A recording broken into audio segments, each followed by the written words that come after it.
Hello, I hope your day is going well today. My name's Chris Cruz with Fishing for God Ministry, and I'd like to welcome you here. And hopefully, you're having a good day today. And if you're not, maybe by the end of today's message, something will brighten your day a little bit, and then we can go out and brighten somebody else's day.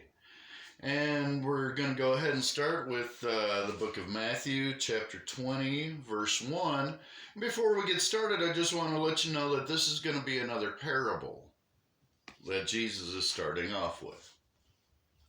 For the kingdom of heaven is like a landowner who went out early in the morning to hire men to work in his vineyard. He agreed to pay them a denarius for the day and sent them into his vineyard. About the third hour he went out and saw others standing in the marketplace doing nothing. He told them, "You also go and work in my vineyard, and I will pay you whatever is right." So they went. He went out again about the 6th hour and the 9th hour, and did the same about the 11th hour. He went out and found still others standing around. He asked them, "Why have you been standing here all day long doing nothing?" "Because no one has hired us," they answered. He said to them, "You also go and work in my vineyard." When evening came, the owner of the vineyard said to his foreman, "Call the workers and pay them their wages, beginning with the last ones hired and going on to the first." The workers who were hired about the 11th hour came, and each received a denarius. So when those who were hired first, they expected to receive more. But each one of them also received a denarius. When they received it, they began to grumble against the landowner. "These men who were hired last worked only 1 hour," they said, "and you have made them equal to us who have borne the burden of the work and the heat of the day."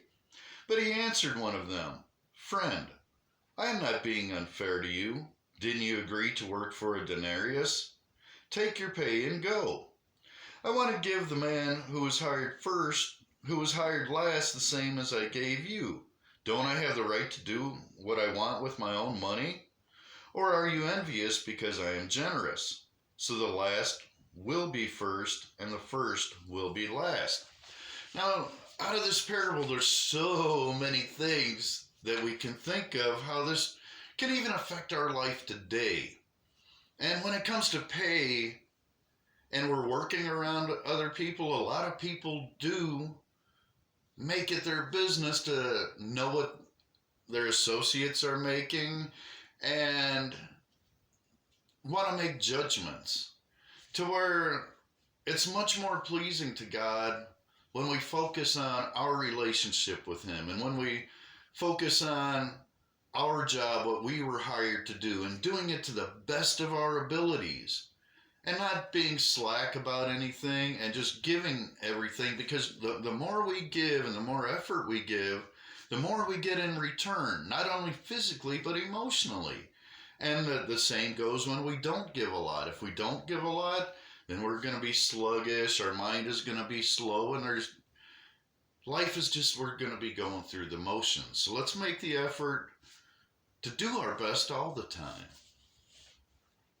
Now, as Jesus was going up to Jerusalem, he took the 12 disciples aside and said to them, "We are going up to Jerusalem, and the Son of Man will be betrayed to the chief priests and the teachers of the law.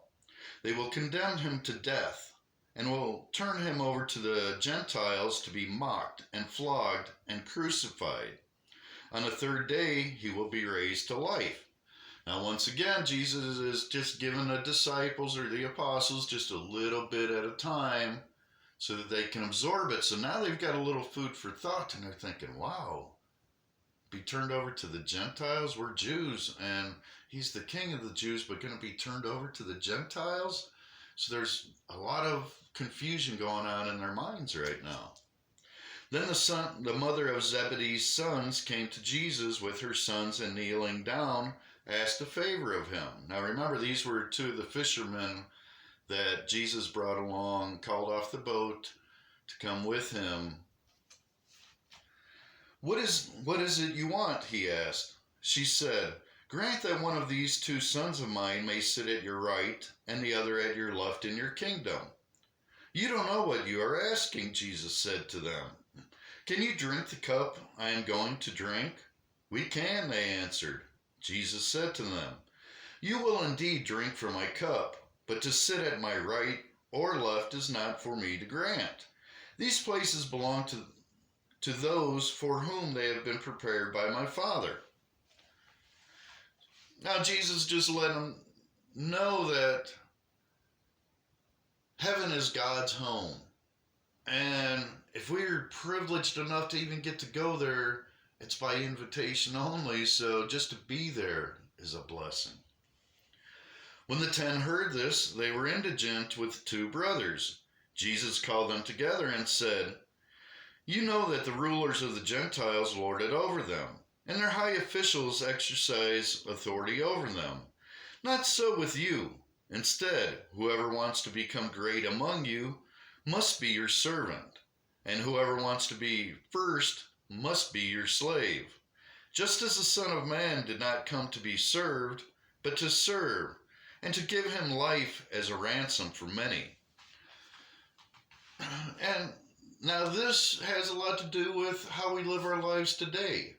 A lot of us feel entitled to have people wait on us, to have people serve us, because we work hard or because we're obedient to God and we're this and we're that, and we just exalt ourselves to a level of hierarchy to where we're untouchable or we deserve so much more than anyone else, to where God gave his life, Jesus gave his life for me and you equally. So we've equally got to serve in order to even get to heaven. As Jesus and his disciples were leaving Jericho, a large crowd followed him. 2 blind men were sitting by the roadside, and when they heard that Jesus was going by, they shouted, "Lord, Son of David, have mercy on us." The crowd rebuked them and told them to be quiet, but they shouted all the louder, "Lord, Son of David, have mercy on us." Jesus stopped and called them. "What do you want me to do for you?" he asked. "Lord," they answered, "we want our sight." Jesus had compassion on them and touched their eyes. Immediately they received their sight and followed him. So when God and Christ has compassion on us, just so many desires of our heart will come true, because these guys wanted it from the depths of their heart just to see again. And their faith in Christ allowed them to regain their sight. So no matter what comes against us, who comes against us, any situation, circumstance, God can get us through it. We just have to remain faithful and know, whether it be healing or anything else, he's going to take care of us. Now, this is the end of chapter 20, so we're going to go ahead and conclude today's message with that. And I hope you enjoyed it, and maybe you'll reach out to somebody else and just be a blessing in someone's life. And feel free to share, like, and subscribe to our page so that we can increase our group here and build our church, because this is our church. It's online, and a lot of folks just aren't as comfortable being in a group setting physically, so this is for us. And we are special, and you are special. So you have a great, blessed day, my friend, and we'll talk to you soon.